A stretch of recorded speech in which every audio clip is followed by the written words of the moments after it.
Bismillahirrahmanirrahim. Assalamualaikum warahmatullahi wabarakatuh. Alhamdulillah, salatu wassalamu ala sayyidina wa sayyidina wa qudwatina Rasulillah wa ala alihi wa sahbihi wa man tabi'ahu wa wala. Qala Allah azza wa jalla fi kitabihil aziz, a'udzu billahi minasyaitonir rajim. Bismillahirrahmanirrahim. Wal 'asr innal insana lafi khusr illa alladziina aamanu wa 'amilus shalihaati wa tawassaw bil haqq wa tawassaw bis sabr. Shadaqallahu 'azim wa shadaqa rasuluhul karim. Wa nahnu 'ala dzalika minal mu'minin. Yang kami hormati dan selalu kami doakan para ustadz kami, para ustadzah kami, para guru-guru kami, tokoh-tokoh masyarakat yang bisa hadir pada acara reses anggota DPR RI dalam rangka reses dan kemudian juga serap aspirasi dan juga partisipasi dari warga. Hadir di sini diantaranya Ustadzah Ruqayyah, pimpinan Majelis Ta'lim Nurul Qamar, dan para ustadzah yang lain yang maaf tidak bisa namanya satu persatu.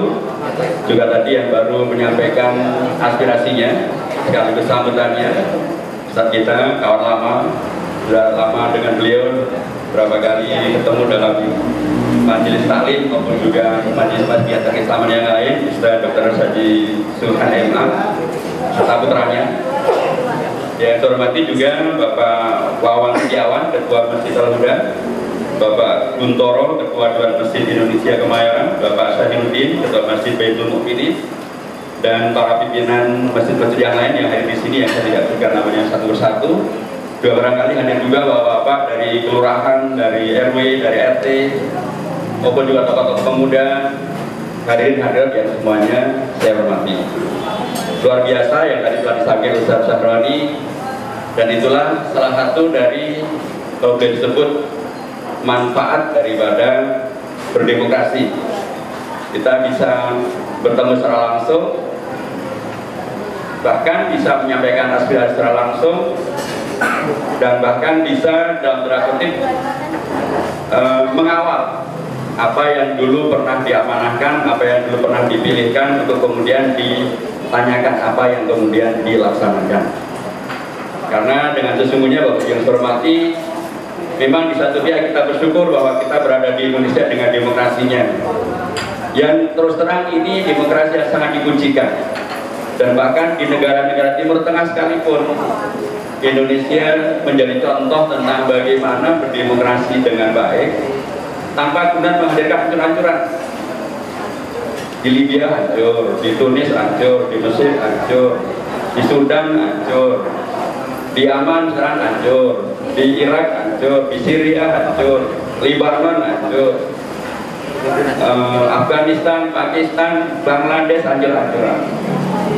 Kita alhamdulillah dengan demokrasi yang dilakukan oleh negara yang mayoritas penduduk beragama Islam.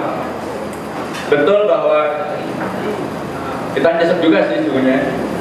Kenapa sih sudah dikasih alternatif calon gubernur yang baik, yang dipilih yang tadi kata Pak Agus pemimpin yang kayak begini gitu. Soalnya kan dulu udah dikasih alternatif. Pada putaran pertama malah saya yang dimajukan oleh PKS. Iya. Tapi yang lain yang diambil. Begitu yang lain yang diambil, ya sudah deh kita PKS. Tentu juga pas saya kepada Ustaz Agus dan PKS di DPD Jakarta Pusat maupun juga di Kemayoran dan DPR-DPR yang ada di sini. Saya waktu itu sudahlah samina wa ta'na dengan perintah partai. Walaupun saya dulu ketua MPR, kemudian diperintahkan untuk nyalon sebagai gubernur, kata orang kok jadi turun gunung gitu. Ya udah, saya dulu juga waktu jadi ketua MPR nggak pernah perasaan naik gunung. Terus saya laksanakan. Demi apa? Demi agar warga Jakarta bisa terselamatkan. Kita paham benar ini dapat apa ini, kita sudah sangat kita ukur, Pak. Itulah karena ya sudah biarin deh. Saya dulu ketua MPR nggak apa-apa deh calon gubernur. Bukan untuk jadi gubernurnya, tapi untuk dalam tanda kutip memberikan alternatif agar dalam bahasa agamanya saja Al-Baroman Anggar. Jadi nanti kalau kami ditanya oleh Allah di akhirat, kamu PKS apa yang kamu kerjain? Kami tahu Allah, kami sudah melakukan bahkan ketua MPR kami kita turunin. Supaya apa? Supaya Jakarta bisa nggak kayak begini. Karena kan misi saya dulu kan mengembalikan Jakarta menjadi budaya Jakarta dengan segala filosofinya di sana. Dan Jakarta sih kan aslinya dari Jakarta ya. Itu kan ungkapan dari ayat pertama dari surah Fatah, Inna Fatahna laka fathan mubina, dengan segala filosofinya dan sejarahnya. Ya kita bisa memang kondisi kayak begini. Di tingkat presidennya juga malah bisa kemudian kita salut. Beliau berani menegakkan hukum, menghukum mati para penjahat narkoba. Tapi orang dicatat yang dihukum mati itu kalau boleh disebut juga masih yang kroco-kroconya, bandar-bandar itu dulu. Mereka-mereka ini kan yang membawa. Memang mereka layak juga mati kan, memang jahat betul. Tapi yang nyuruh membawa itu siapa? Kan nggak mungkin kita sendiri. Yang bikin pabriknya kan ada yang ketangkep di Jakarta, ketangkep di Tangerang, kapan juga mati. Kok malah dulu? Jadi kita dukung keberanian ini, tapi ini nggak cukup Pak Presiden. Karena bahkan badan-badannya belum ada yang hukum mati. Sudah kalau yang diambil hanya ibaratnya hanya kroco-kroconya, kira-kira selesai nggak mata narkoba? Nggak selesai. Jadi karenanya, nah melalui demokrasi, di Indonesia ini sangat diujikan. Kita berharap warga punya belajar langsung dari pengalaman hidup yang pahit banget. Nah tahun 2017 kita tutup. Tahun 2017 nggak lama lagi. Jadi umat memang penting untuk semakin menyadari. Mungkin Allah kan lagi bukain mata orang Jakarta, lagi bukakan mata hati orang Jakarta, ditutup. Kalau bahasa orang Jakarta kali, gimana ngomongnya? Tuh bila tuh, kayak gitu. Nah 2017 gimana? 2017 nggak lama lagi kita sekarang 2015, saya 2016, setelah itu 2017 saya pasti tidak akan maju lagi. Nah, Bapak Ibu yang saya hormati, terkait dengan apa yang diamanahkan oleh Bapak dan Ibu semuanya kepada saya, baik yang kemarin memilih saya atau yang kebangetan belum memilih saya, gitu. Ya nggak apa-apa, tapi saya akan tetap datang untuk tetap menyambangi, bersilaturahim, melayani, termasuk ketika kemarin terjadi kebakaran, terjadi banjir. PKS kami tetap datang, sekalipun itu nggak ada urusannya dengan kampanye, nggak ada urusannya dengan pemilu, nggak ada urusannya dengan, kami nggak pernah bertanya ketika kami bantu mereka, baik terkait dengan korban banjir maupun korban kebakaran, kami nggak nanya, Bapak Ibu kemarin menyelesaikan nggak? Ya, enggak.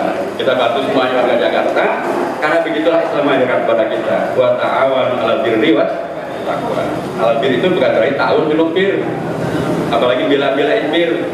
Ta'awun 'alal bir artinya adalah bekerja sama melaksanakan segala kebajikan.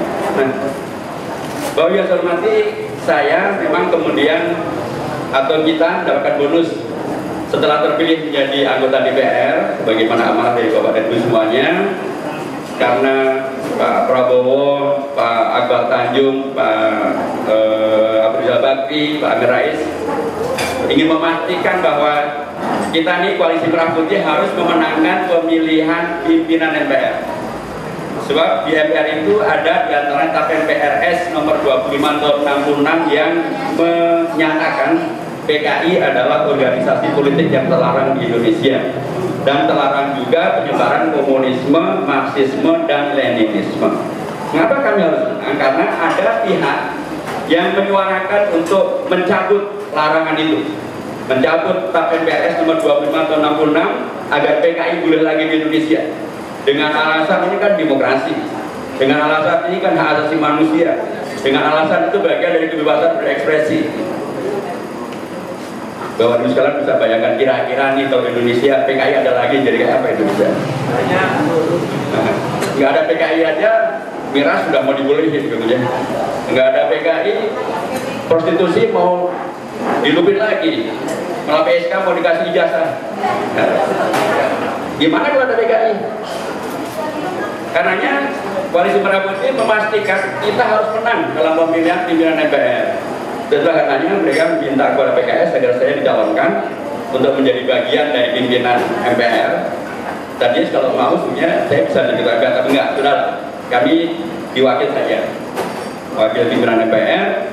Karena kata mereka, kata Pak Rizal Bakri, Pak Ahmad Tanjung, Pak Prabowo dan lain sebagainya, karena saya ya dipercaya oleh banyak orang gitu, sehingga saya bisa menambah suara bukan hanya dari PKS saja, tapi juga mengambil suara dari pihak-pihak yang lain.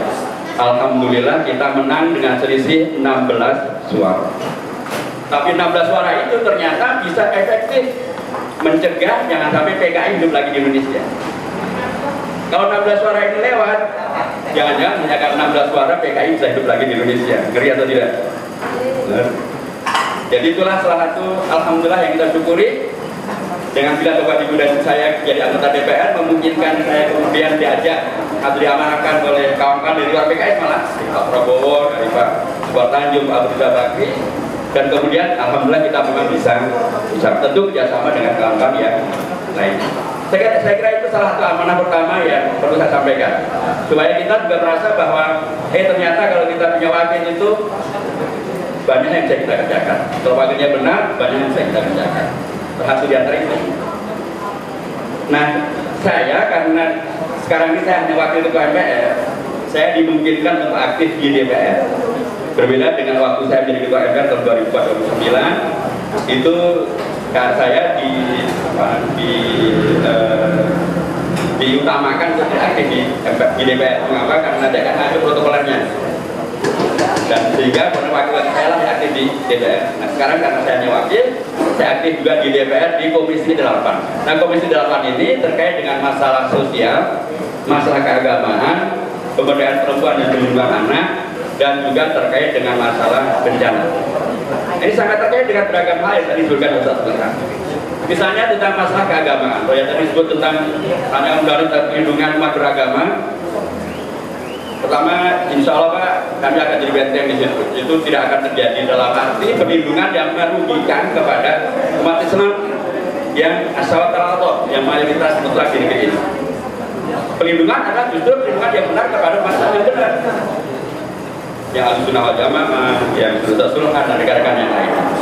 Bukan perlindungan artinya adalah yang nggak boleh dijadikan boleh, kemudian dilindungi. Itu namanya melindungi yang sangat kecil dan kemudian mencederai yang sangat besar. Tapi sampai hari ini Pak, itu rancangan undang-undang belum nyampe ke kita.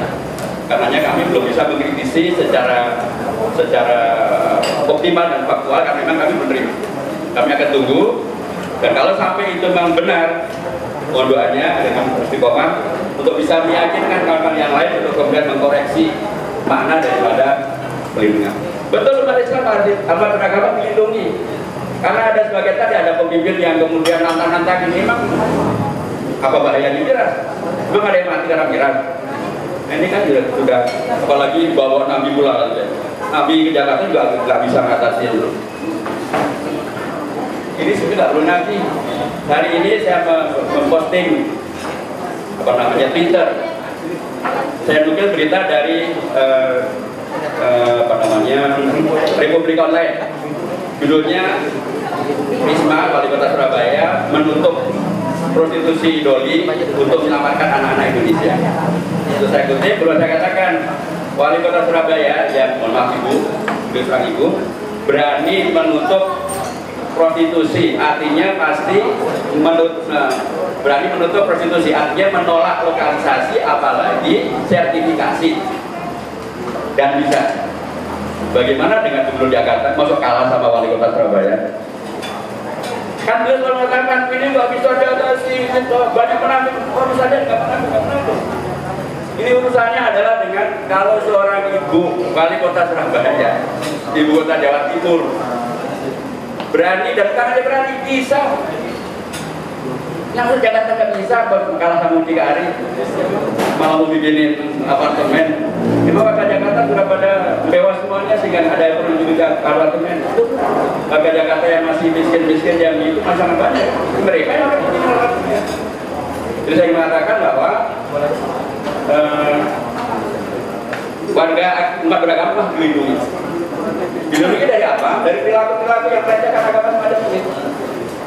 Dari upaya pengaduan di antara umat beragama, dari memfitnah umat beragama, dari menjadikan agama sebagai bahan ejekan dan olok-olokan.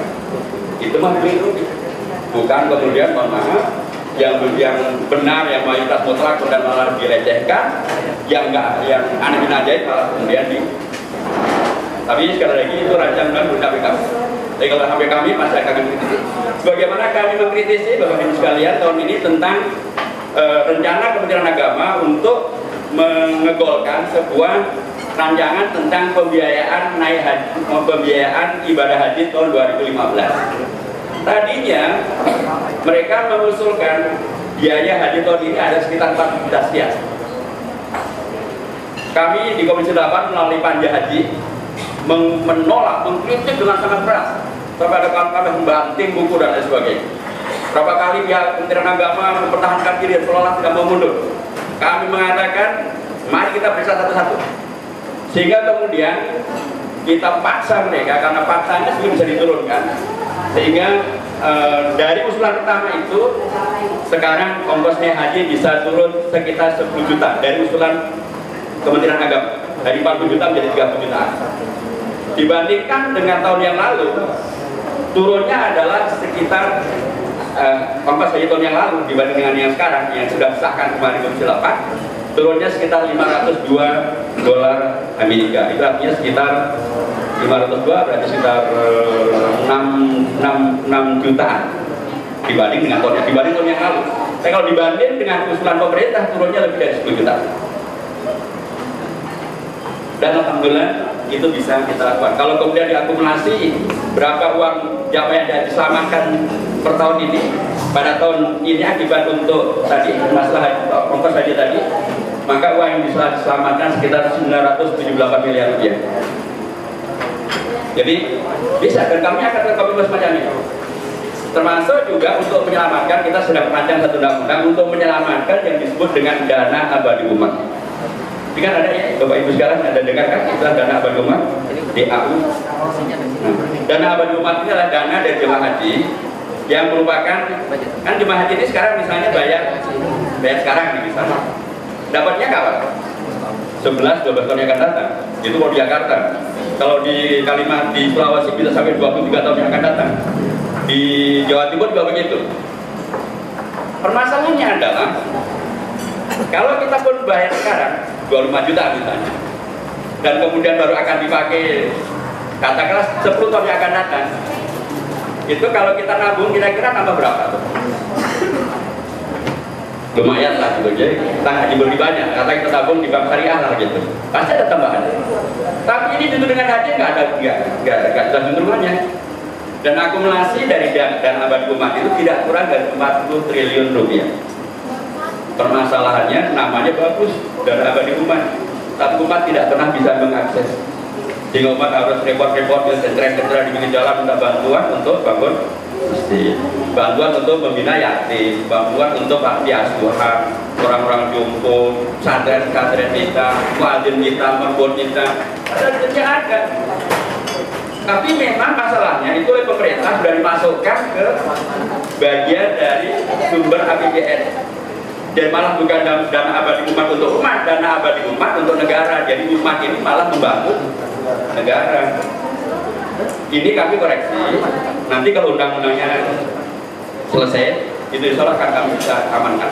Kita balikkan untuk menjadi memang tabungan milik umat. Baik bisa dipergunakan oleh masing-masing umat yang nabung, atau digunakan untuk tingkat umat pada tingkat keseluruhan. Ini bagian yang akan kita kerjakan pada periode itu. Ada juga rancangan undang-undang tentang yang kami PKS akan segera mengusulkan, yaitu rancangan undang-undang tentang perlindungan keluarga. Dan keluarga kita sekarang kan sangat luar biasa dengan tontonan tayangan TV yang kayak begitu, dengan perilaku di masyarakat yang semacam ini. Keluarga kita nggak ada yang melindungi, belum ada undang-undang yang melindungi keluarga secara betul. Ini yang sedang kita kerjakan, mohon masukan juga. Nah, terkait dengan masalah sosial yang lain, terkait dengan tadi sekali lagi perlindungan terhadap keluarga dalam hal ini adalah perempuan dan anak-anak.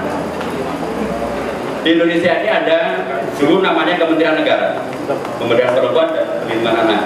Itu dulu menterinya adalah Ibu Ida Agung Gumelar. Periode yang lalu saya pernah di Komisi 8 juga selama sekitar 1 tahun. Saat itu saya usulkan pada ibu-ibu aneh kan negeri ini. Ada pemuda, ada Kementerian Pemuda dan Olahraga, ada Kementerian Pertanian, ada Kementerian Perikanan, nelayan. Dan jumlah nelayan atau jumlah petani atau jumlah pemuda dibanding dengan jumlah ibu dan anak, perempuan dan anak, kira-kira lebih banyak mana? Perempuan dan anak kan? Tapi yang aneh kita ajaib, perempuan dan anak yang jumlahnya sangat besar di Indonesia, yang sangat strategis, yang sangat penting, yang sangat mendasar, yang masalahnya juga sangat banyak, tidak mempunyai kementerian setara dengan Kementerian Pertanian, setara dengan Kementerian Perikanan, setara dengan Kementerian Pemuda. Hanya mempunyai menteri negara. Apa bedanya antara menteri negara dengan menteri yang lain? Menteri negara itu ibu bapak adanya hanya di tingkat nasional, di tingkat pusat. Dia tidak mempunyai kepala dinas atau kantor-kantor di tingkat provinsi, apalagi di tingkat kota, apalagi di tingkat bupati, apalagi di tingkat kecamatan, apalagi di tingkat kelurahan, apalagi di tingkat RT dan RW. Padahal ibu dan anak adanya di mana? Di tingkat RT, RW, kelurahan, kecamatan. Dan itu anggarannya hanya berapa? Anggarannya hanya setara dengan anggaran satu dirjen, sekitar 240 miliar. Memang kalau nyebut 240 miliar banyak sih. Kalau dibeli nasi untuk, udah nggak tahu deh ya. Tapi kalau itu untuk ngurusi, mohon maaf, 240 miliar itu nanti lebih dari 60% itu gaji para pegawainya. Berarti yang untuk ngurusi ada sekitar, katakan 100 miliar. 100 miliar untuk mengurusi ibu dan anak seluruh Indonesia. Dapat apa? Dapat apa? Karenanya waktu saya buat ibu, saya usulkan siapapun yang jadi menteri nantinya, siapapun jadi presiden nantinya, agar merubah kementerian ini setara dengan Kementerian Pemuda Olahraga yang anggarannya triliunan, apalagi pertanian yang rangkaian puluhan triliun, apalagi perikanan dengan Bu Susinya ini yang anggarannya juga puluhan triliun. Bukan hanya anggarannya, punya kuasa yang penuh dan kuat dari pusat sampai ke kapal-kapal. Bu Susi bisa bakar itu kan, apa namanya, kapal perompak ikan segala yang dibakar, yang kecil-kecil juga. Mulai dari yang kecil ke yang besar. Pemuda olahraga bisa sampai ke Karang Taruna. Pertanian bisa sampai ke tani-tani di tingkat desa-desa. Nah, kami ingin agar Menteri Pemberdayaan Perempuan dan Perlindungan Anak seperti itu, sehingga bisa sampai ke tingkat RT RW, ke Majelis Taklim, kepada ibu PKK, kepada PAUD, kepada begitu seterusnya. Dan waktu itu disetujui supaya nah ketika Pak Jokowi mengumumkan tentang kabinetnya, waktu itu disebut tentang kementerian ini namanya Kementerian Pemberdayaan Perempuan dan Perlindungan Anak. Saya sudah alhamdulillah dan Islam kita dilaksanakan. Menterinya pun seorang profesor, masya Allah. Tapi kami kaget karena ternyata dalam rapat dengan ibu profesor, ternyata namanya berubah, tapi anggarannya sama, bahkan berkurang dibanding periode yang lalu. Anggarannya berkurang kita 10 miliar, dan kewenangannya sama saja dengan yang dulu. Nah, kita rapat kemarin, kita geber lagi, kita gebrak lagi. Bagaimana ini? Ibu Menteri, Anda harus bertanya kepada Pak Presiden, Anda harus menggugat. Nama Anda sudah berubah, tapi kewenangan dan anggaran Anda tidak ada perubahan. Anda harus bertanyakan.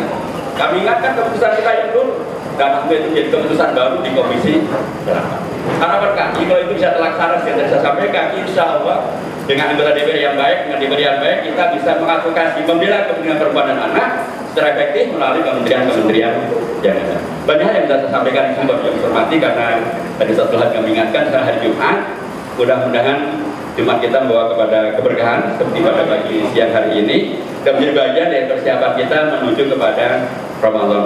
Karena insya Allah dengan persiapan yang baik, Ramadan kita akan menjadikan Ramadan yang betul-betul membawa kepada ketakwaan, dan itu akhirnya adalah membawa kepada hari ini insan-insan yang unggul, dan karenanya belajar pengalaman-pengalaman.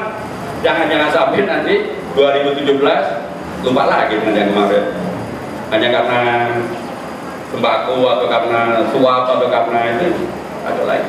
Gitu seterusnya. Mudah-mudahan sekali lagi Allah memberikan berkah dan pelajaran terbaik bagi kita semuanya, dan menguatkan kita semuanya melaksanakan amanah di masing-masing kita, dan menjauhkan kita dari segala fitnah, dan memberikan hidayah kepada para pemimpin kita untuk kembali pada jalan yang benar, melaksanakan amanah yang telah diberikan oleh rakyat Indonesia, untuk menjadikan Indonesia negeri yang betul-betul baldatun thayyibatun wa rabbun ghafur. Alhamdulillah jami'an. Assalamualaikum warahmatullahi wabarakatuh.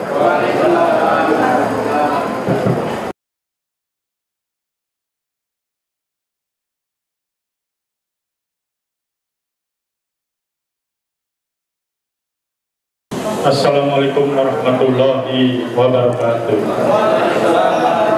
Nama saya Kli Taryono. Saya tinggal di wilayah RW 05 Kelurahan Kemayoran. Singkat saja ada 4 hal yang kami sampaikan. Pertama, kami rasakan perlu di tingkat DPC Kecamatan Kemayoran, DPC PKS. Mungkin ini sudah disampaikan atau belum, kalau sudah sampaikan mana. Ada pusat pengaduan masyarakat.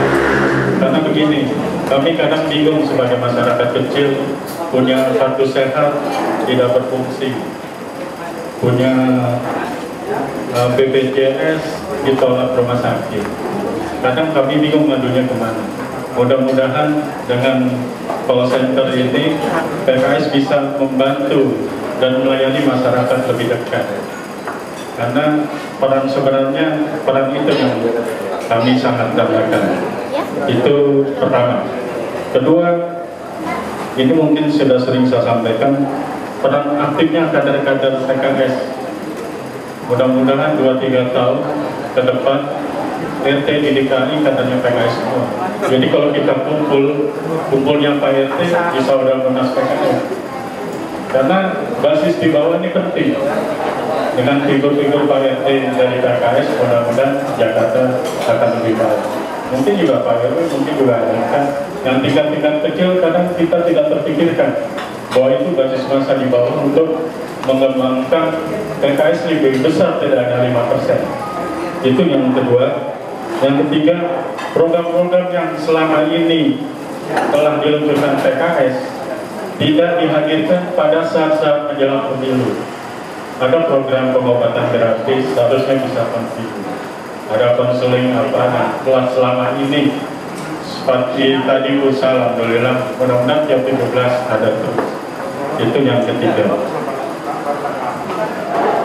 Yang keempat, kami membawa amanat dari jamaah kami, masjid Tadiyah Syaban, kalau bisa ada hibah unggulan.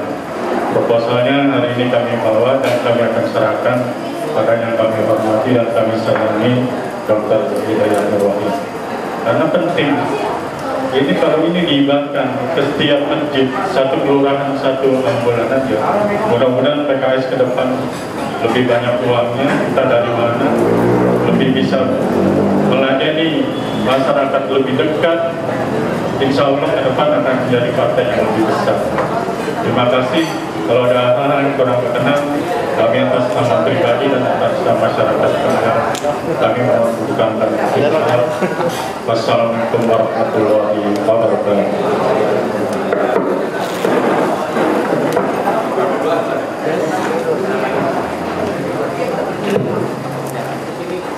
Baik, terima kasih. Assalamualaikum warahmatullahi wabarakatuh. Nama saya Hadi Sungkono dari Masjid Raja Al-Mustaqim Sumur Batu. Ustaz Dr. Wahid, beliau sebelum pemilihan juga berkunjung di Sumur Batu. Ingin kami sampaikan, Ustaz, dari yang hadir ini apakah sudah menerapkan atau setidak-tidaknya berpikiran untuk menerapkan Al-Maidah ayat 51 tentang kepemimpinan. Allah sudah memperingatkan dan memilih pemimpin Yahudi dan Nasara, kalau tidak keliru, Al-Maidah ayat 51. Lantas perlu mengevaluasi mengapa Ustaz Nur Wahid calon gubernur DKI itu sampai dikalahkan. Notabene DKI itu umat Islam sangat banyak mayoritas. Nah, kok sampai dikalahkan? Ini yang perlu kita evaluasi. Kuncinya salah satunya umat Islam yang akar rumput tidak tersentuh oleh kita semuanya. itu umat Islam yang berada di akar rumput, mereka saudara-saudara kita boleh dikatakan dengan iming-iming yang tadi kita sampaikan betapa baik dengan sembako, dan mungkin ada sebagian dari kecil saja dia sudah tidak berpikir lagi untuk membela Islam. Apa yang dilakukan untuk Masjid Raya Al-Mustaqim untuk yang lingkupnya sangat kecil, Ustaz Julkan juga sudah setiap bulan mengisi di Masjid Raya Al-Mustaqim. Itu yang dilakukan untuk umat Islam yang di akar rumput, yang selama ini tidak pernah sogo di masjid. Kita undang, kita santuni, kita berikan penjelasan wawasan tentang keislaman. Lantas apa yang ingin kita sampaikan adalah kepemimpinan untuk ke depan 2017-2019. Ini sangat penting bagi umat Islam. Kita menggarapnya dari masjid untuk umat Islam yang berada di akar rumput ini perlu kita garap besar. Rasanya kalau itu tidak kita laksanakan, hanya mungkin segelintir ini saja, sangat berat kita untuk memenangkannya. Minimal untuk DKI. Bahkan umat Islam sendiri banyak yang mengatakan itu walaupun non muslim, pemimpin kita dia tegas, dia jujur. Apakah itu bisa kita miliki untuk dari kalangan kita itu sendiri? Satu lagi saja, media yang ada di umat Islam itu apa sih sebenarnya? Dari salah satunya hanya Koran Republika. Apakah kita sudah pernah membaca atau syukur kita bisa setiap bulannya itu kita mempunyai langganan untuk media yang dari umat Islam itu sendiri. Itu yang perlu kita pikirkan. Dari tingkat akar rumput itu salah satu kunci untuk suksesnya umat Islam untuk kepemimpinan ke depan. Matur nuwun, bila taufiq wal hidayah. Assalamualaikum warahmatullahi wabarakatuh. Ya, terima kasih. Dari ibu-ibunya, silakan.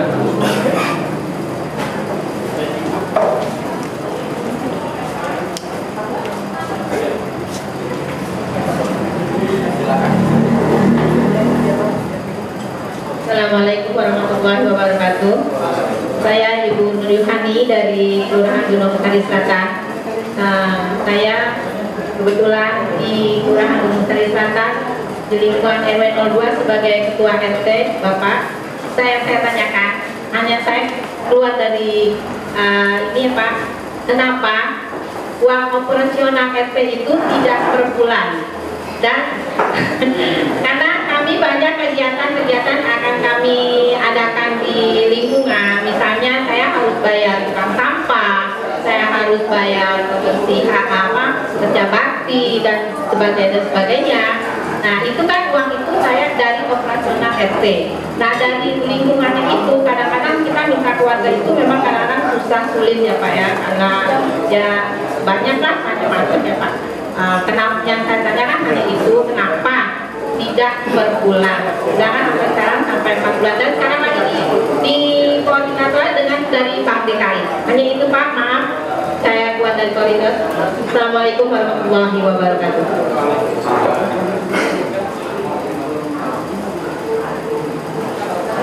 Baik, terima kasih kepada 3 penanya, Bapak Taryono yang dari Kemayoran, kemudian Bapak Haji Sungkono dari Sumber Batu ya, kemudian yang terakhir Ibu Hajah Nur Hayuni ya dari Gunung Sari Selatan.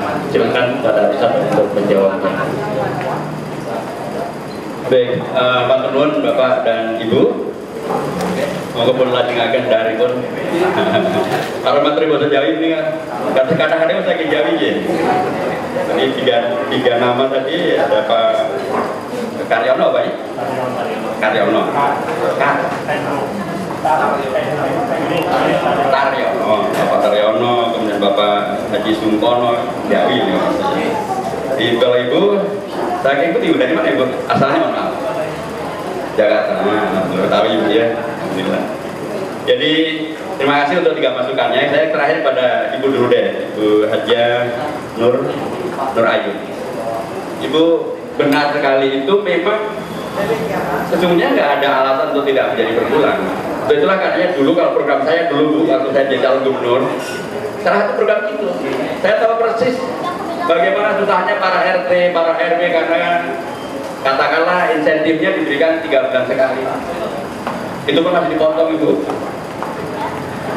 Waktu itu saya bahkan program saya waktu itu untuk insentif RT juga saya tingkatkan hampir 100%, RW juga hampir 100%, dan diberikan per bulan tanpa dipotong Rp1 pun. Udah kayak gitu nggak menang juga itu.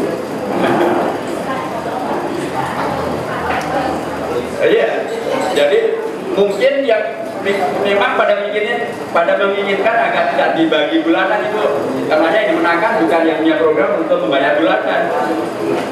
Ini dari satu sisi kami sudah bahkan menawarkan alternatif yang konkret. Calonnya ada, programnya jelas, berpihak pada RT, pada RW, Jumatik dan seterusnya. Kami bukan asal ngomong ya, kami punya rekan-rekan anggota DPRD yang sangat lihai dalam sangat tentang anggaran di DPR di Provinsi Jakarta. Kami buat program dan itu semuanya bisa dieksekusi, bisa dilaksanakan karena nggak ada apa sih bedanya 3 bulan dan 3 bulan. Bedanya ada 3 bulan, kemudian di tempat yang lain, maaf ada bunga-bunganya, dinikmati oleh entah siapa gitu ya. Tapi yang tidak ada bisa. Padahal kalau dibagi bulanan nggak ada sebenarnya sama dengan gaji. Saya sering mengatakan gaji lurah, gaji camat, gaji wali kota, gaji gubernur itu bulanan atau 3 bulanan? Bulanan. Nah kenapa kalau RT itu kok 3 bulanan? Ibu itu semua udah ketampilkan dulu, tapi pada pilih yang lain, ya begitu saja jadinya. Jadi memang ini problem. Tapi sekali lagi kami sudah mencoba menawarkan konkret bahkan dengan hitung-hitungan yang sangat operasional, tapi nyatanya begitu. Apapun ini aspirasi. Tentu karena ini adalah ada di tingkat DPRD Ibu, di tingkat provinsi Ibu, nanti akan disampaikan kepada Presiden Robi untuk ditindaklanjuti. Tapi dari sisi kami sudah bahkan sudah mulai sebelum ditanyain kita pikirkan itu bulanan bahkan ditambah tanpa dipotong. Tapi ya, mudah-mudahan di satu pihak ya kami juga sudah catat kebaikan. Mudah-mudahan nanti kami di DPRD bisa memperjuangkannya melalui provinsi. Mohon didoakan Ibu. Untuk Pak Saryono, terima kasih untuk beragam masukannya dari rekan-rekan kami di DPC. Ini akan menjadi perhatian yang sangat serius karena benar yang Bapak sampaikan.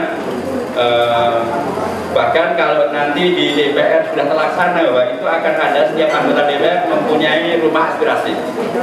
Ini baru program, belum bisa dieksekusi karena dari sisi penganggarannya belum selesai. Nanti kalau itu sudah ada maka saya akan punya rumah aspirasi di daerah pemilihan, nanti bisa ke rumah aspirasi itu. Kalaupun sekarang memang belum ada, itu tetap saja bisa, karena kan kantor DPC kita jelas, orang-orang kita juga jelas, DPD kita juga jelas. Jadi kalau ada masukan apapun boleh, ya Dewan di DPC siap untuk menerima masukan dari Bapak Ibu semuanya, bisa datang ke kantornya, bahkan ke rumahnya. Ketua DPR pun juga tetangga Bapak Ibu semuanya bisa didatangi, kan sampaikan aspirasinya. Kalau itu nanti memang terkait dengan atau bahkan kawan-kawan akan siap mengantar kalau diperlukan mengantar ke DPRD. Misalnya Bapak Ibu punya aspirasi yang perlu diselesaikan dan ini sangat serius, perlu segera ketemu DPRD, siap. Ya, tadi ya. Siap mengantarkan ke DPRD, ketemu dengan komisi yang terkait. Apakah terkait dengan komisi tentang ekonomi, tentang pendidikan, tentang kesehatan, tentang agama, tentang apapun bisa diantarkan. Dan nanti anggota DPRD kita di DKI akan membantu memfasilitasi. Untuk pimpinan RT itu juga sangat benar. Saya kira itu juga bagian dari yang dipikirkan oleh kawan-kawan. Buat masukan yang sangat bagus, saya kira itu akan terus juga bisa kita kerjakan. Untuk proposalnya Pak, prinsipnya saya sudah terima proposal ini. Untuk realisasinya memang ini bukan tadi Bapak mendoakan mudah-mudahan PKS punya uang entah dari mana datangnya gitu ya. Tapi entah dari mana datangnya mau didoakan pasti insya Allah bukan dari jalur korupsi. Itu bukan, dan nggak mungkin dong kita bantu masjid ambulan pakai korupsi. Pertama kami menyadari korupsi itu haram gitu dan nggak mungkin kemudian kami. Tapi memang ini memang bukan perkara yang mudah. Maksud saya kami membantu bisa. Tapi mudah-mudahan nanti juga dari jamaah atau dari kas masjid kita juga bisa tabungan tahun yang ada, kita ikut membantu menyumbang, insya Allah bisa kita lakukan. Atau Bapak Haji Sungkono nanti semoga ingatannya terkait dengan Surabaya TPS 41. Kalau yang di sini sih insya Allah semua tidak mengamalkan Bapak. Permasalahannya ya kalau semuanya minus saya di sini masih belum pernah juga masalahnya. Jadi yang lain-lain itu bagaimana? Kalau tadi Bapak sebutkan tentang bagaimana warga kita di tingkat akar rumput yang belum tersentuh, itu juga mungkin yang perlu muhasabah juga. Tapi kalau dari sejauh yang saya amati dari sisi kami di PKS, kawan-kawan kita kan alhamdulillah mereka ada video khotib, mereka ada ustadzah, mereka berada di masyarakat, mereka komunikasi dengan masyarakat yang di akar rumput dengan beragam program tadi Pak Taryono menyampaikan. Yang kami kerjakan sepanjang waktu memang tidak hanya menjelang pemilu. Sesungguhnya pada tingkat yang rasional dari sisi kami saja itu tidak tersentuh.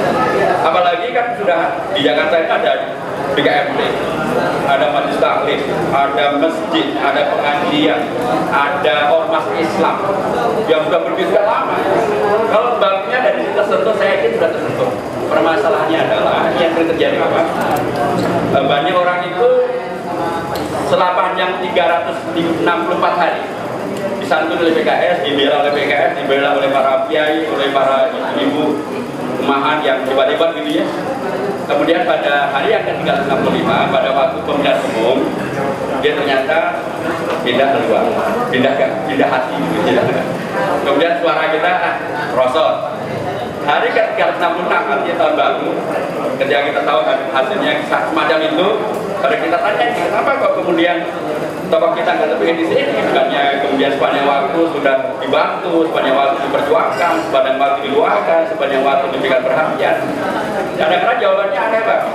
Pak Ustadz kan sudah 364 hari kami dengan Ustadz. Kami kan dengan mereka hanya sehari saja. Besok kan kami balik lagi dengan Ustadz. Jadi babnya ini bukan tersentuh, tidak tersentuh. Kalau ketersentuhan saya yakin sudah.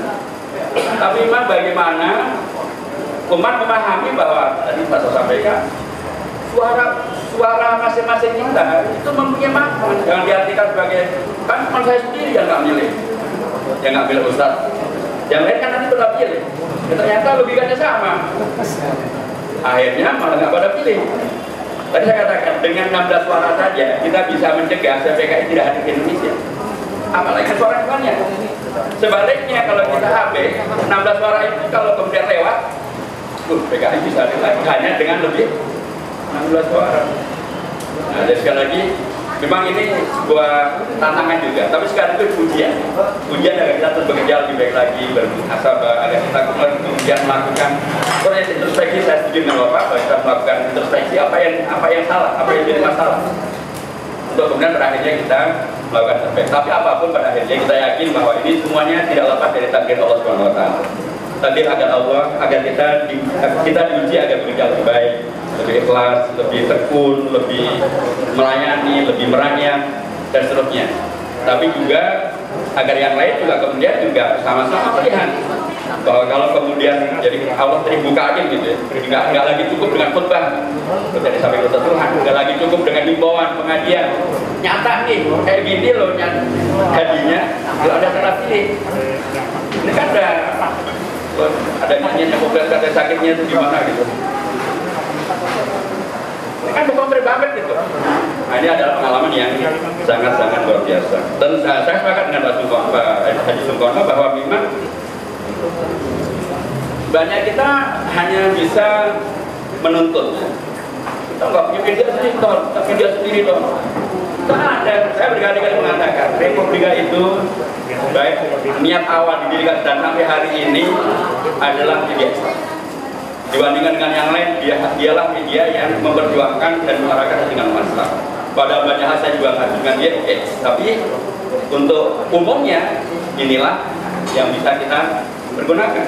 Tapi memang Bapak, saya selalu bertanya balik kepada yang selalu mempertanyakan tentang media. Saya tanya, Anda langganan nggak dengan Republika? Boleh baca, enggak lagi. Bagaimana mungkin kita hanya bisa menuntut, padahal sesungguhnya kita ada bagian dari solusi. Banyak orang mengatakan dia harus segede Kompas jadi besar karena yang melanggan banyak, karena banyak pasang iklan. media apapun tidak akan jadi besar kalau nggak ada yang melanggar. Apalagi apa nggak ada yang pasar iklan. Ini kan bukan gratisan. Kalau gratis mungkin bisa bertahan seminggu, 2 minggu, tapi untuk kemudian setiap hari harus membiayai wartawannya, harus sewa kantor, harus segala macam. Nah inilah, cuma harus sadarkan bahwa antum kita semuanya ada bagian dari solusi, bukan sekedar di bagian daripada menang masalah aja tertentu. Dan itu bisa, kalau kita bisa lakukan aturan yang lain kok bagus. Berarti kita bisa melakukan yang baik. Kita bisa baca media online yang lain kok. Media online Islam banyak sekali. Kalau kemarin ada yang sebagiannya diblokir, yang tidak diblokir itu banyak lagi. Yang diblokir pun setelah kita kritik keras juga gitu ya, dipanggil oleh DPR. Akhirnya kan dari 12 sudah bisa lebih, sudah bisa depan. Dan memang juga saya layak juga mengkritisi karena sebagian media itu kerjaannya memang bahkan mengkafir-kafirkan kita juga gitu. Mengkafir-kafirkan secara umat, sesama umat hanya karena tidak sama dengan mereka. Hanya karena berada di Indonesia, hanya karena berhukum dengan hukum Indonesia, hanya karena ikut upacara bendera, hanya karena memperingati 2 Agustus, hanya karena ya gini ini kan ada juga. Jadi tapi sekali lagi yang kayak gini ini sangat minoritas lah, yang bagus sangat banyak. Pertanyaannya adalah pernahkah kita baca situs-situs Islam? Jadi kita berhak menuntut, tapi sebenarnya jawabannya sudah ada dan banyak. Permasalahannya adalah kita tidak menjadi bagian dari yang menghidupi solusi yang sudah ada. Terakhir kalau menurut saya sih yang tadi Bapak sebut sebagai berani dan jujur itu ya masih harus kita koreksi, Pak. Jujur itu artinya adalah betul-betul melaksanakan amanah yang dia bacakan dalam sumpah jabatannya. Itu baru jujur. Itu artinya termasuk melaksanakan kampanye-kampanyenya. Jadi kan kalau Ustaz Sulaiman menyampaikan, kalau nanti Fatwa Majelis Ulama menyampaikan bahwa Pak jujur kan, bisa kita lihat. Kalau jujur betulan, Jakarta udah nggak macet ya. Kalau jujur, Jakarta udah nggak ada banjir. Programnya itu gitu. Saya khawatir bahwa perilaku yang begitu emosional, menyentak sana, menjalankan DPR dan seterusnya itu mengalihkan isu dari ketidakmampuan dia melaksanakan amanah menyelesaikan janji-janjinya terkait dengan masalah banjir, macet, kesejahteraan Jakarta. Dia nggak bisa laksanakan, lebih jujur lah yang kacau balau. Jujur kan? Berani ya berani, tapi berani kan berani karena benar atau berani karena malu? Berani malu itu bagian-bagian yang layak kita kritisi. Jadi sekali lagi kita memang memerlukan pemimpin yang jujur, berani, tapi karena benar. Karena betul-betul melaksanakan apa yang menjadi komitmennya.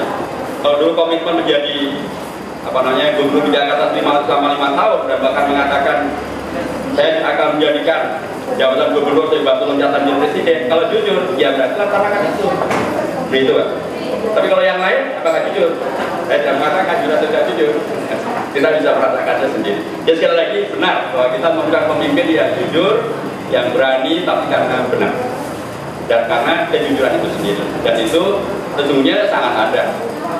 Yang mudah-mudahan akan terus bisa kita create dari diri kita masing-masing, keluarga kita, lingkungan kita, masyarakat kita, dari partai kita, dari jamaah kita, dan kemudian terusnya menjadi arus besar sehingga terus bisa menghadirkan Indonesia yang bersih, yang jujur, yang berani dan demikian Pak. Baik, terima kasih pada Ustaz Dr. Nur Wahid yang sudah menjelaskan terkait beberapa aspirasi yang diajukan baik oleh Bapak-Bapak maupun oleh Ibu. Setidaknya ada satu kesempatan lagi untuk penanya. Silahkan dari Bapak atau Ibu. Silahkan.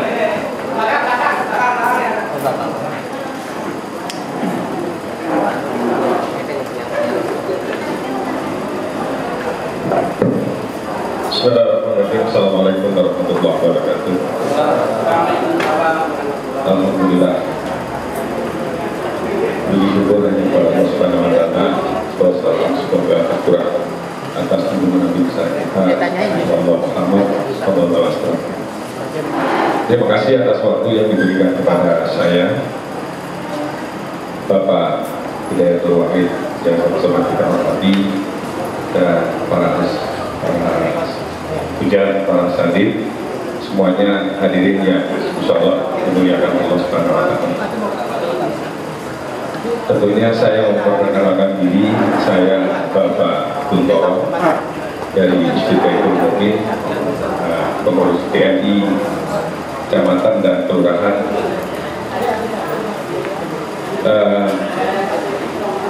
Tentunya saya akan sedikit mundur ke masa yang lalu, bahwa tadi disebutkan PKS ini sudah 17 tahun, ya. Masa 17 tahun masa remaja yang sedang indah-indahnya gitu.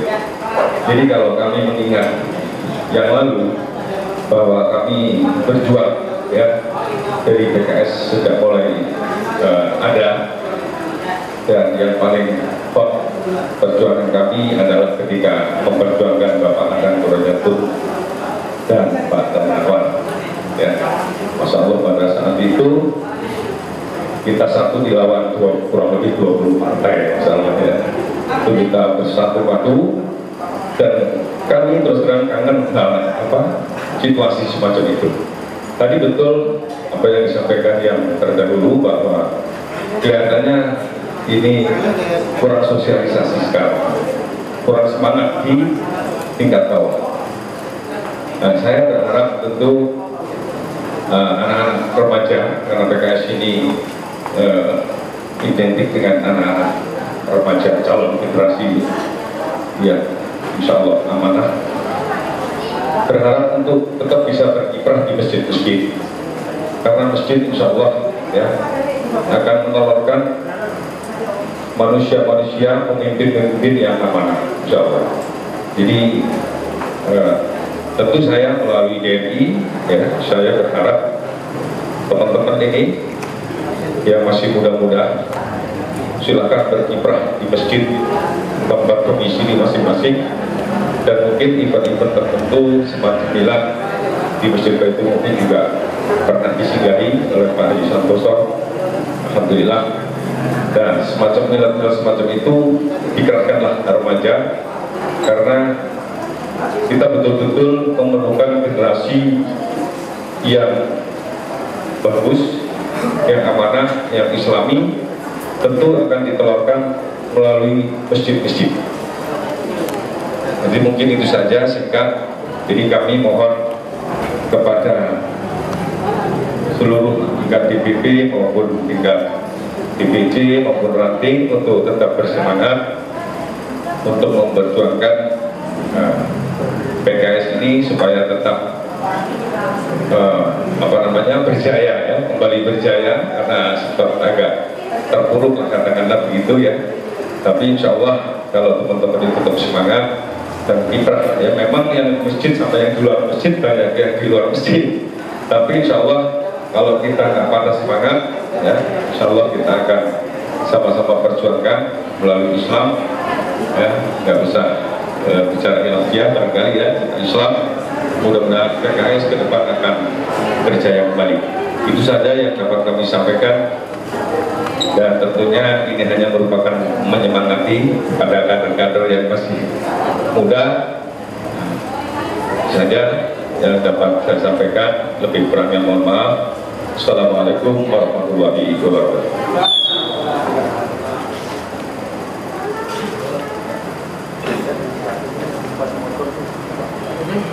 Baik, terima kasih pada Pak Haji Kuntoro, ya, yang sudah menyampaikan aspirasinya. Tidak hanya ditunjukkan kepada Dr. Hidayatul Wahid, tetapi pada struktur ataupun seluruh kader PKS. Namun insya Allah bisa ditanggapi oleh Ustaz. Baik, terima kasih Bapak Kuntoro, Bang Rodio Masjid kita. Sebuah fakta tentang pertama, alhamdulillah para tokoh-tokoh kita tetap bersama kita semenjak partai ini pra sejahtera maupun setelah sejahtera. Ya masih tadi kalau Ustaz Tuhan menyebutnya kayak PK menjadi PK sejahtera. Terima kasih kepada para tokoh kita yang terus tetap membersamai kami, istiqomah bersama dengan kami, tetap memberikan masukan, tetap memberikan kritik dan saran, dan juga mendoakan. Itu adalah satu modal yang sangat luar biasa bagi pimpinan PKS, pengurus PKS di tingkat DPD, DPC, DPR dan kader-kader semuanya. Mohon ini menjadi catatan yang sangat-sangat penting. Kalau beliau-beliau saja masih tetap begitu percaya dengan PKS, tetap mendoakan, tetap memberikan masukan yang positif, tetap berharap, apalagi kepada para pengurusnya dan para kadernya. Dan nomor dua, terkait dengan usulan Bapak tadi, sangat-sangat benar. Bahkan saya selalu mengatakan, maksud saya, kalau orang aktif di masjid, insya Allah akan ketemu dengan jamaah yang baik-baik, dan karenanya akan bisa membangun basis-basis keunggulan dan kebaikan. Dan itu adalah satu bukti bahwa kalau kita aktif di masjid, bertemu dengan jamaah, berjamaah dengan mereka, makmum dengan imam yang ada, mendengarkan tausiah dari ustadz-ustadz maupun pengajian dari guru-guru ustadz-ustadz maupun ustadz yang lain, insya Allah itu akan menjadi bukti bahwa demokrasi memang bisa membawa kepada manusia-manusia yang juga soleh. Selain soleh untuk dirinya, pribadinya, soleh juga untuk masyarakatnya, bahkan juga untuk negaranya. Saya mengatakan karenanya kalau kita ingin betul-betul ingin memberantas terorisme, radikalisme, ISIS dan lain sebagainya, kalau barangkali kalau Pak Sukono sama Pak Taryono akan mengatakan ISIS kok orang gelap, ISIS kan enak katanya. Orang Jawa ISIS itu artinya ada semilir, angin yang semilir dingin itu jadi ISIS. Nah ISIS yang ini memang ISIS yang nggak semilir Pak, ISIS yang dari sono, ISIS yang bikin gerak. Nah, kalau kita ingin memberantas terorisme, ISIS dan sebagainya, salah satu pintunya adalah masuklah ke partai politik, apalagi partai Islam yang aktif ke masjid bersama dengan jamaah, taklim, sholat berjamaah. Itu adalah satu realita tentang bahwa sesungguhnya memang ISIS tidak diperlukan, ISIS bisa dikoreksi, ISIS bisa dieliminir, bahkan bisa dijauhkan dari masyarakat kalau pada aktif di kegiatan sosial, kegiatan politik yang benar. Karena nggak mungkin misalnya partai politik mengajak kepada terorisme, nggak mungkin. Partai politik pasti mengajak kepada moderasi, mengajak kepada amar ma'ruf nahi munkar dengan cara ma'ruf, tidak dengan cara yang munkar.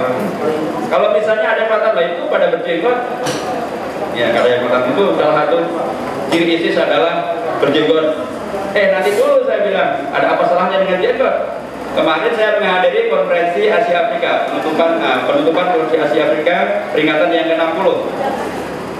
Ternyata kan yang mengusulkan konferensi Asia Afrika itu dulunya dan yang menjadi ketua panitianya itu adalah Perdana Menteri Indonesia waktu itu bernama Mr. Ali Sastro Amijoyo. Ternyata beliau itu berjenggot. Gara-gara orang berjenggot malah Indonesia sukses menjadi negara hebat di Asia Afrika melalui konferensi Asia Afrika. Indonesia ini Menteri Luar Negeri yang pertama siapa? Haji Agus Salim.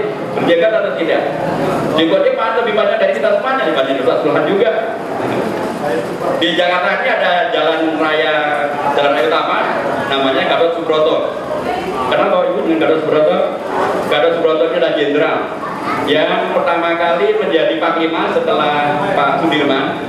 Jenderal yang menjadi panglima TNI setelah Pak Sudirman itu adalah Gatot Subroto. Berjenggot atau tidak? Berjenggot. Di Indonesia ini Islam moderat oleh dua ormas Islam terbesar, yaitu NU dan Muhammadiyah. NU didirikan oleh siapa? Kiai Hasyim Asy'ari. Berjenggot atau tidak? Berjenggot. Pendiri Muhammadiyah Kiai Haji Ahmad Dahlan. Berjenggot atau tidak? Berjenggot. Lah kalau yang mendirikan Islam moderat berjenggot, kalau yang menjadi panglima TNI setelah Jenderal Sudirman berjenggot, kalau yang menjadi Menteri Luar Negeri Indonesia berjenggot, kalau yang kemudian menyelenggarakan Asia Afrika, konferensi Asia Afrika dan menjadikan Indonesia sang hebat, Bung Karno hebat di mana-mana, juga berjenggot.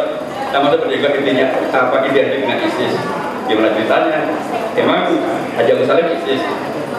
Kan enggak. Jadi itu bagian-bagian dari fitnah memang. Tapi kita belum jawab dengan cara-cara yang juga baik. Sekali lagi, insya Allah, kalau guyonannya sih terakhir guyonan saya. Pertama kali saya pulang ke Indonesia setelah selesai kuliah di Medina. Saya pernah tinggal di Medina hanya sebentar, hanya 13 tahun saja. 13 tahun itu kuliah Ibu dari S1 sampai S3, dari tahun 80 sampai 92. Semuanya beasiswa, saya nggak bayar 1 rupiah pun. Saya pulang dari Saudi, kemudian di Indonesia saya diundang kawan-kawan di Amerika untuk satu seminar. Lalu saya minta visa. Nah, ketika saya minta visa, saya bertanyakan kenapa Anda memelihara jenggot. Jawaban saya ya dengan saja, karena kita jual lagi di restoran. Jawaban saya kalau kita salah beribu tunih gitu kan. Anda kok lupa sih, karena Amerika mempunyai Kentucky Fried Chicken, itu kan di-franchise kemana-mana. Kentucky Fried Chicken itu kan resepnya Colonel Sanders. Colonel Sanders itu kan fotonya ada di mana, patungnya ada di mana-mana, dia berjenggot. Nah, kalau saya suka dengan resep dia dan kemudian saya berjenggot, apa salah saya? Dan kemudian bisa keluar itu lah. Terus sekali lagi memang insya Allah dengan komunitas yang baik di partai politik, apalagi partai Islam, kemudian di masjid, bersama masyarakat, insya Allah itu akan menjadi berkah, menjauhkan masyarakat dari terorisme, dari ISIS, menghadirkan Islam yang modern, Ahlussunnah wal Jamaah yang sebenar-benarnya, dan insya Allah akan jadi bagian dari keberkahan. Terima kasih Bapak Kuntoro untuk masukannya, dan rekan-rekan saya berharap itu menjadi bagian yang sangat positif untuk ditindaklanjuti. Terima kasih sekali lagi, karena kayaknya ini yang terakhir ya, sekali lagi mudah-mudahan aspirasi ini, serap aspirasi ini bukan sekali saja Pak, boleh sepanjang waktu. Kalau ada aspirasi yang disampaikan, baik untuk DPRD maupun DPR besar, bisa disampaikan kalau pusat boleh ke saya langsung, termasuk boleh ke DPR. DPR mau datang ke sana boleh, mau datang ke DPR boleh. Mau cara damai boleh, cara demo juga boleh. Kita siap untuk menerima semuanya. Nanti dikoordinasikan saja kapan akan datang ke sana, kami siap untuk menerima. Atau aspirasi disampaikan melalui DPC boleh, DPR boleh, DPD boleh, ke DPRD boleh, sepanjang waktu nih Pak. Jadi tidak harus tunggu reses. Sepanjang waktu boleh disampaikan. Dan terakhir yang saya katakan adalah bahwa mohon dimaklumi bahwa dalam konteks demokrasi memperjuangkan kepentingan kita semuanya itu juga kadang-kadang dikaitkan dengan mekanisme pengambilan suara. Salah satu pengambilan suara itu adalah melalui voting. Nah, kalau voting memang babnya adalah jumlah suara. Kalau kita kalah suara, yang kita perjuangkan belum bisa sukses. Karenanya kalau diinginkan agar kami, kalau dari argumentasi kita itu tidak akan kalah. Argumentasi kegigihan kita itu tidak akan kalah. Tapi kalau voting ya memang kita dari Jakarta Pusat ini PKS hanya punya satu. Dari Jakarta Selatan dipilih hanya 3. Dari Jakarta, karenanya di tingkat Jakarta keseluruhan kita punya 10 ya, punya 11 dari 106. Nah, kalau kita di blok yang tadi Bapak Kuntoro sampaikan sudah semuanya menolak kita, ya kita belum bisa menang. Nah, karenanya kalau kami diinginkan untuk bisa memperjuangkan semuanya, argumentasi kita bisa menang, kegigihannya kita menang, dan voting kita menang, artinya mohon kita dipilih ya Jakarta Selatan.